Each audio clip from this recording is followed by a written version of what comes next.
20 years after. Chapter 42. Another queen in want of help.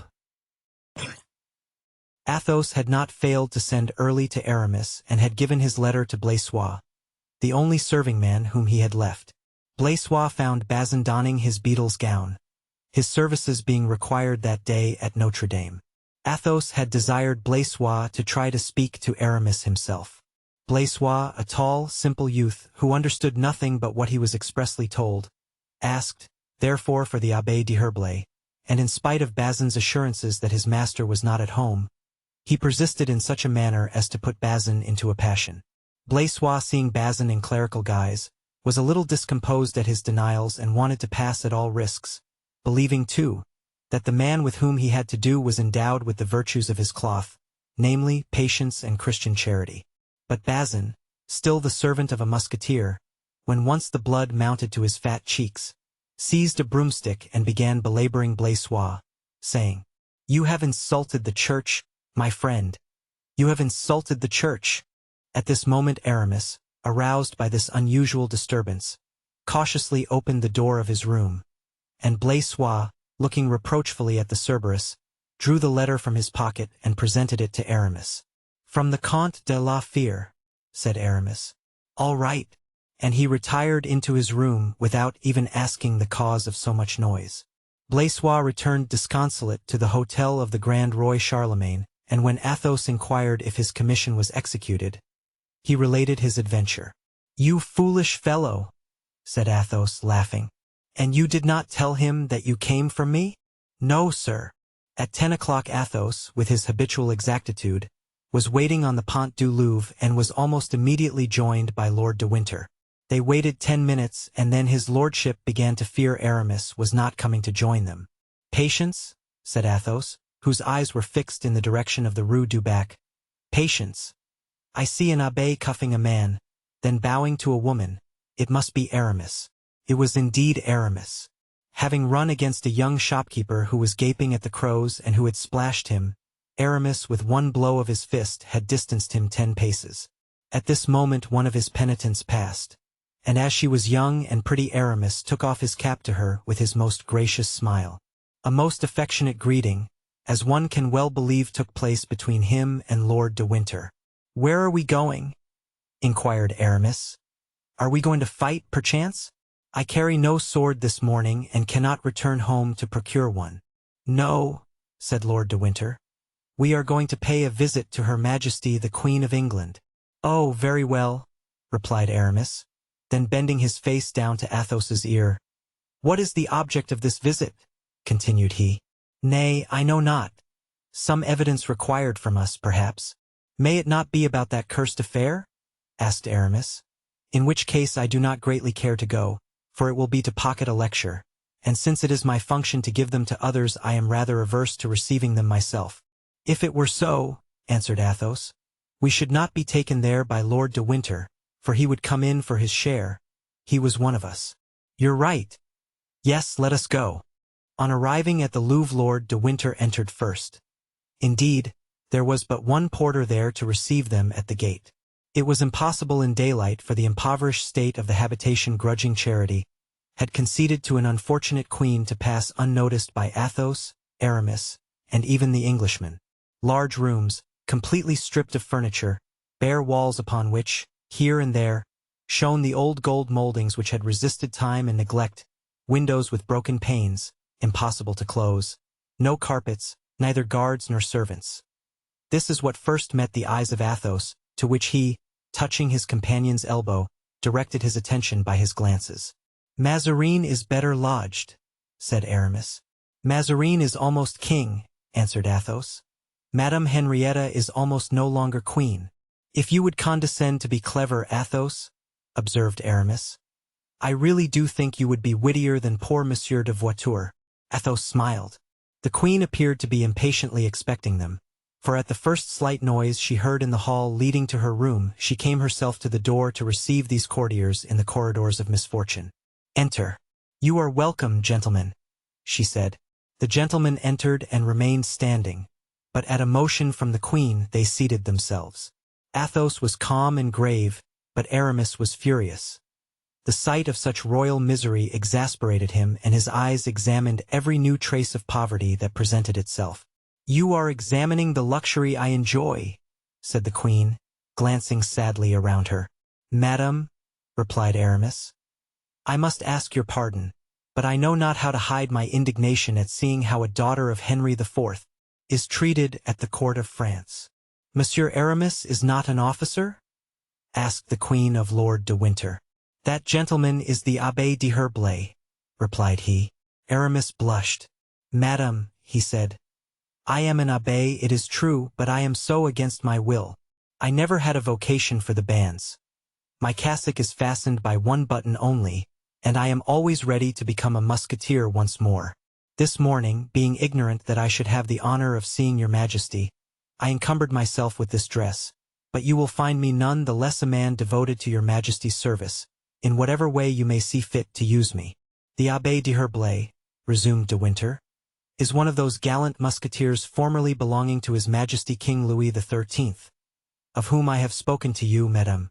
Then turning to Athos, he continued, "And this gentleman is that noble Comte de la Fère, whose high reputation is so well known to your majesty." "Gentlemen," said the queen, "a few years ago I had around me ushers, treasures, armies, and by the lifting of a finger all these were busied in my service. Today, look around you, and it may astonish you, that in order to accomplish a plan which is dearer to me than life, I have only Lord de Winter, the friend of 20 years, and you, gentlemen, whom I see for the first time and whom I know but as my countrymen." "It is enough," said Athos, bowing low. "If the lives of 3 men can purchase yours, madam." "I thank you, gentlemen. But hear me," continued she. "I am not only the most miserable of queens, but the most unhappy of mothers, the most wretched of wives. My children, 2 of them at least, the Duke of York and the Princess Elizabeth, are far away from me, exposed to the blows of the ambitious and our foes. My husband, the king, is leading in England so wretched an existence that it is no exaggeration to aver that he seeks death as a thing to be desired. Hold, gentlemen, here is the letter conveyed to me by Lord de Winter. Read it." Obeying the queen, Athos read aloud the letter which we have already seen, in which King Charles demanded to know whether the hospitality of France would be accorded him. "Well?" asked Athos when he had closed the letter. "Well," said the queen, "it has been refused." The 2 friends exchanged a smile of contempt. "And now," said Athos, "what is to be done? I have the honor to inquire from your majesty what you desire Monsieur d'Herblay and myself to do in your service." "We are ready." "Ah, sir, you have a noble heart," exclaimed the queen, with a burst of gratitude, whilst Lord de Winter turned to her with a glance which said, "Did I not answer for them?" "But you, sir?" said the queen to Aramis. "I, madame," replied he, "follow Monsieur de la Fère wherever he leads, even were it on to death, without demanding wherefore. But when it concerns your majesty's service, then," added he, looking at the queen with all the grace of former days, "I precede the count." "Well then, gentlemen," said the queen, "since it is thus, and since you are willing to devote yourselves to the service of a poor princess whom the whole world has abandoned, this is what is required to be done for me. The king is alone with a few gentlemen, whom he fears to lose every day, surrounded by the Scotch, whom he distrusts, although he be himself a Scotchman. Since Lord de Winter left him, I am distracted, sirs. I ask much, too much perhaps, for I have no title to request it.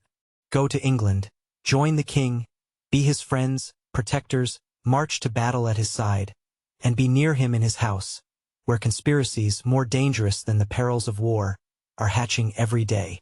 And in exchange for the sacrifice that you make, gentlemen, I promise, not to reward you, I believe that word would offend you, but to love you as a sister, to prefer you, next to my husband and my children, to everyone. I swear it before heaven." And the queen raised her eyes solemnly upward. "Madame," said Athos, "when must we set out?" "You consent, then?" exclaimed the queen joyfully. "Yes, madam. Only it seems to me that your majesty goes too far in engaging to load us with a friendship so far above our merit. We render service to God, madam, in serving a prince so unfortunate, a queen so virtuous.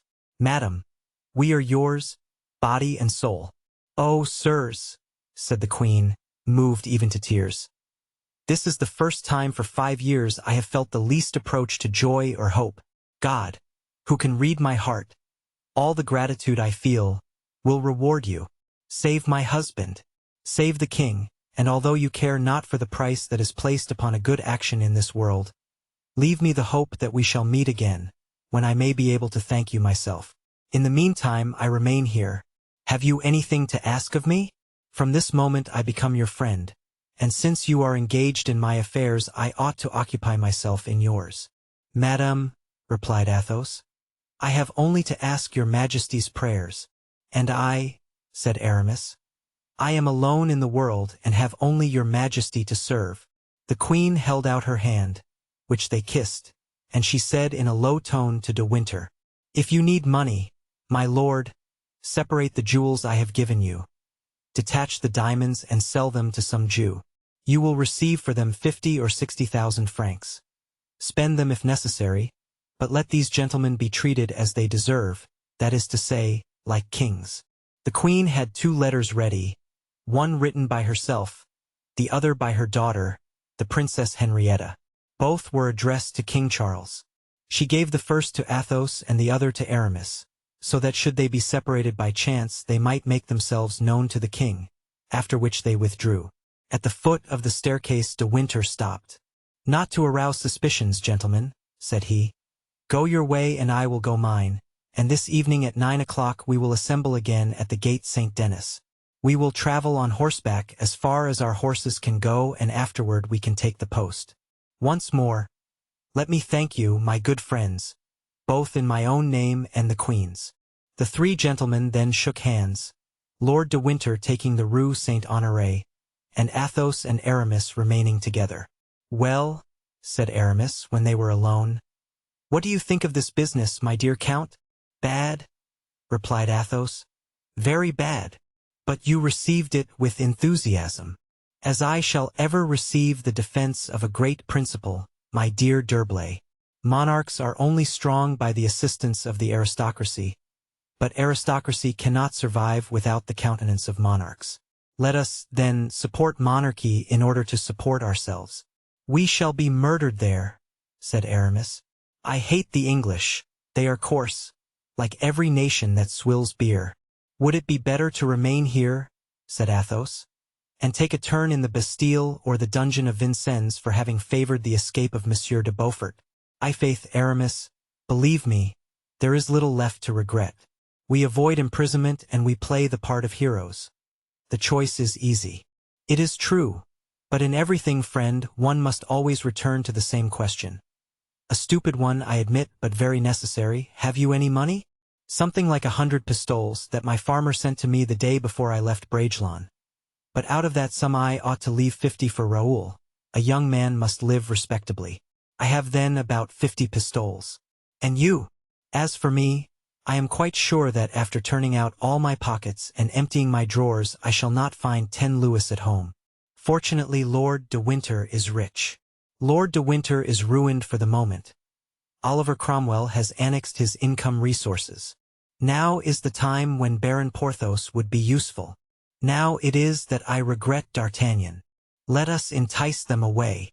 This secret, Aramis, does not belong to us. Take my advice, then, and let no one into our confidence. And moreover, in taking such a step we should appear to be doubtful of ourselves. Let us regret their absence to ourselves for our own sakes, but not speak of it. You are right. But what are you going to do until this evening? I have 2 things to postpone. And what are they? First, a thrust with the coadjutor, whom I met last night at Madame de Rambouillet's and whom I found particular in his remarks respecting me. Oh, fie! A quarrel between priests, a duel between allies. What can I do, friend? He is a bully and so am I. His cassock is a burden to him and I imagine I have had enough of mine. In fact, there is so much resemblance between us that I sometimes believe he is Aramis and I am the coadjutor. This kind of life fatigues and oppresses me. Besides, he is a turbulent fellow who will ruin our party. I am convinced that if I gave him a box on the ear, such as I gave this morning to the little citizen who splashed me, it would change the appearance of things. And I, my dear Aramis, quietly replied Athos. I think it would only change Monsieur de Retz's appearance. Take my advice, leave things just as they are. Besides, you are neither of you now your own masters. He belongs to the Fronde and you to the Queen of England. So, if the second matter which you regret being unable to attend to is not more important than the first. Oh, that is of the first importance. Attend to it, then, at once. Unfortunately, it is a thing that I can't perform at any time I choose. It was arranged for the evening and no other time will serve. I understand, said Athos smiling. Midnight. About that time. But, my dear fellow, those are things that bear postponement and you must put it off, especially with so good an excuse to give on your return. Yes, if I return. If you do not return, how does it concern you? Be reasonable.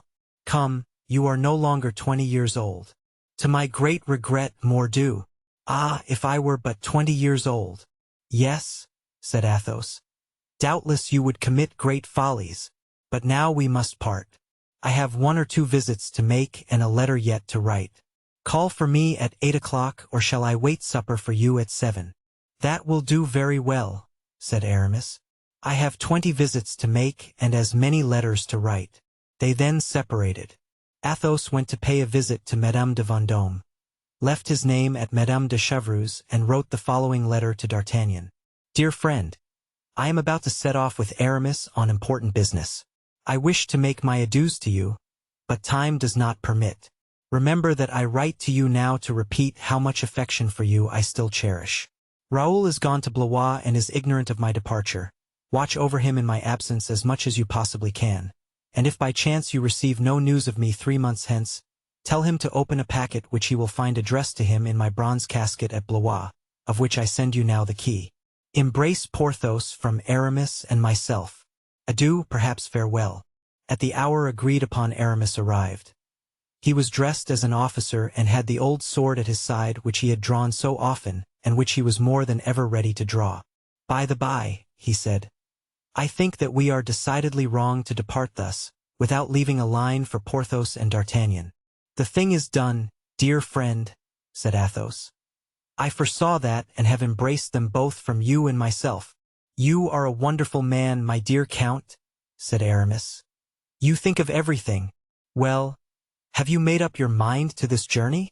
Quite, and now that I reflect about it, I am glad to leave Paris at this moment. And so am I, replied Athos.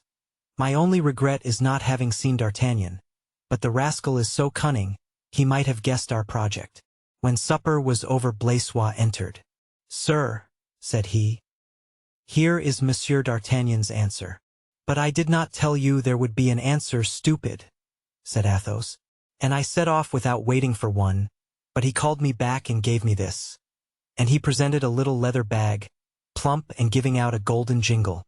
Athos opened it and began by drawing forth a little note, written in these terms. My dear Count, when one travels, and especially for 3 months, one never has a superfluity of money. Now, recalling former times of mutual distress, I send you half my purse. It is money to obtain which I made Mazarin sweat. Don't make a bad use of it, I entreat you. As to what you say about not seeing you again, I believe not a word of it. With such a heart as yours, and such a sword, one passes through the valley of the shadow of death a dozen times, and scathed and unalarmed. Au revoir, not farewell. It is unnecessary to say that from the day I saw Raoul I loved him. Nevertheless, believe that I heartily pray that I may not become to him a father, however much I might be proud of such a son. Your D'Artagnan. P.S.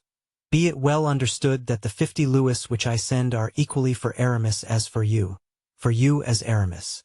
Athos smiled, and his fine eye was dimmed by a tear. D'Artagnan, who had loved him so tenderly, loved him still, although a Mazarinist. There are the 50 louis, faith, said Aramis, emptying the purse on the table, all bearing the effigy of Louis XIII. Well, what shall you do with this money, Count? Shall you keep it or send it back? I shall keep it, Aramis, and even though I had no need of it, I still should keep it. What is offered from a generous heart should be accepted generously. Take 25 of them, Aramis, and give me the remaining 25. All right? I am glad to see you are of my opinion. There now, shall we start? When you like. But have you no groom? No, that idiot Bazin had the folly to make himself verger, as you know, and therefore cannot leave Notre Dame. Very well, take Blaisois, with whom I know not what to do, since I already have Grimaud. Willingly, said Aramis. At this moment Grimaud appeared at the door. Ready, said he with his usual curtness. Let us go, then, said Athos. The two friends mounted, as did their servants. At the corner of the quay they encountered Bazin, who was running breathlessly. "Oh, sir," exclaimed he, "thank heaven I have arrived in time. Monsieur Porthos has just been to your house and has left this for you, saying that the letter was important and must be given to you before you left." "Good," said Aramis, taking a purse which Bazin presented to him. "What is this?" "Wait, your reverence. There is a letter. You know I have already told you that if you ever call me anything but chevalier I will break every bone in your body. Give me the letter." "How can you read?" asked Athos. "It is as dark as a cold oven." "Wait," said Bazin, striking a flint, and setting afire a twisted waxlight, with which he started the church candles. Thus illumined, Aramis read the following epistle. "My dear D'Herblay, I learned from D'Artagnan, who has embraced me on the part of the Comte de la Fère and yourself, that you are setting out on a journey which may perhaps last 2 or 3 months. As I know that you do not like to ask money of your friends, I offer you some of my own accord. Here are 200 pistoles, which you can dispose of as you wish and return to me when opportunity occurs. Do not fear that you put me to inconvenience. If I want money I can send for some to any of my chateaux. At Bracieux alone, I have 20,000 francs in gold. So, if I do not send you more it is because I fear you would not accept a larger sum. I address you because you know that although I esteem him from my heart I am a little awed by the Comte de la Fère, but it is understood that what I offer you I offer him at the same time. I am, as I trust you do not doubt, your devoted. Du Vallon de Bracieux de Pierrefonds. Well, said Aramis, what do you say to that? I say, my dear D'Herblay, that it is almost sacrilege to distrust Providence when one has such friends, and therefore we will divide the pistoles from Porthos, as we divided the louis sent by D'Artagnan. The division being made by the light of Bazin's taper, the two friends continued their road, and a quarter of an hour later they had joined De Winter at the Porte Saint-Denis.